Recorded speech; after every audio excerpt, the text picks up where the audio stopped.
So hi guys, welcome back to a day in my life. Aside sa business sa yung bukid. Okay. So ito na nga ang part ng ating video sa Sam. Okay. So hayaan nyo lang yung nasa process na para na siya nag-ininsik. Okay. So ito na nga habang busy kami sa ginagawa namin dyan ng pakalis-palis o nag-giyok-giyok o nag ano pa yan, ay nagbulad muna kami sa isang sako na bahay ng aking asawa. Oh, yan na. Gihuwad. Okay. Ay, grabe talaga ang pagtitiis at hirap na dinanas namin dito. Okay. Legit na tumutuloy ang dugo namin at tawis dito. Okay. Bakit kasala yung dugo? Ay, okay lang din yan. Deserve talaga natin na tumutulo yung pawis at dugo natin dyan dahil nahirap tayo sa kalisod. Okay. So, akala ko makakaon na kami sa kalisod dito. Ay, grabe pala ang struggle. Ang init! Napagod na kami. Para bang kasing itim ng singit.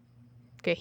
So, while nag-aani na para yung aking prinsipe, ay nagkalingaw sa sabihin niyo si Princess, tingnan nyo. May hawak pa siyang lait dyan. Okay.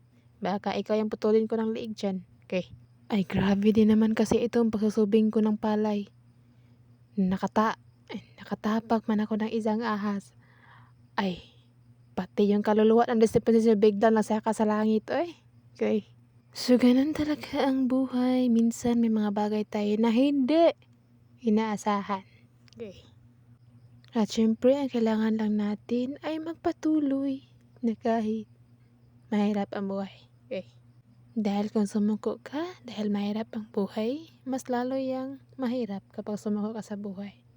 Hanap ang hinantay mo. Magsikap ka na dyan at magpatuloy. Okay. So, maliit lang yung naani namin na subing dahil walang masakyan itong Disney princess nyo. Tanging sideline lang. Mga sideline lang to. Tapos mga bigay-bigay din dito sa kapitbahay namin. O, diba? Bigyan mo sila maraming blessing, Lord. Ano, pagbigay sila sa amin. Okay. O, diba nakakatuwa kapag nagsikap ka tapos may maawa pala sa'yo. Bigyan ka ng blessing ni Lord. Okay. Pagpapalain ka pa ng Diyos. Okay. At legit talaga na grabe yung struggle namin dito dahil imbes na magbilad kami ng humay, ay walang nagawang bilad dahil may bagyo. Okay. Tapos alam mo ba yung feeling na madali ka? Pero, nagkakamali ka. Okay. Kaya legit talaga yung pinasabi nila na wag kang mamadali, baka mabungi ka dyan. Okay. Hindi na baling matagal, basta sure ball. Okay. And fast forward, isa na lang din namin siya sa pagalingan para maritubit na siya. Okay, nabuang na. So, pinakita ko na din sa inyo kung ano yung hitsura ng pagpagaling ng palay. So, ayan na siya. May marami namang hapsak-hapsak dyan. Hindi din yan sa amin. Ang sa amin, ayan lang. Okay. Oh, diba nakakatuwa na yung pinaghirapan mo. Makita ka din ang resulta. So, ayan na. And, pauwi na din kami. Dahil dito natapos ang aming digmaan sa buhay na walang katapusan. Okay. So, isa din sa mga dahilan kung bakit maliit lang itong mga sinusubing namin na palay kasi nga wala kaming masakyan. Kaya nakapag-decide na talaga kami sa buhay na kailangan na naming manulis og motor. Okay. Na kailangan na din namin kumuha ng motor na kahit babayaran namin siya ng buwan-buwan dahil wala kaming pang-cash. Okay. Dahil ano ba itong sahod ng Disney Princess sa pag-vlog? Maliit pa man. Kaya ipunin ko na lang muna to. Tapos kinabukasan, nagoy, gilihian din ang motor og ani og subig na lalom. Okay. At buti na lang talaga may motor na kami dahil kahit malayo, apuntahan na namin siya. Tapos bongga din itong pinag-deliver namin dahil bago yung motor. Okay.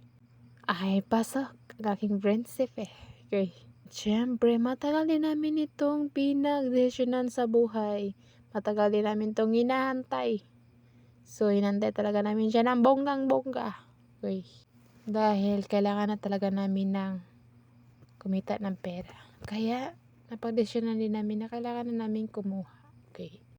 At kaya din naman namin, guys. Nabara bang kaya mukat, kamuritsing na sa lapok. Okay. Ay, legit talaga nabakuti kami dahil habang nakakaryada pa sila sa subing namin, ay tinracer agad. Kaya tingnan nyo, kami lang dalawa ng kapatid ko ang naghawid sa sako. Tapos, ang bigat pa naman dahil isang sako yan. Okay. So, ayan na nga, dahil matapos na din sila sa hahakot. So, syempre, dalawang moto yung ginamit namin. Yung isa sa asawa ko, yung isa sa asawa din ng kapatid ko. O, diba? Kailangan may teamwork para mas madali ang buhay. Okay. Ay, grabe, minsan hindi ko din maisip, guys. Na para bang nung wala kaming motor ayaw ko maglakad, tapos nung may motor na kami, ay gusto ko ng maglakad. Okey. Ay grabe na talaga itong Disney Princess niyo.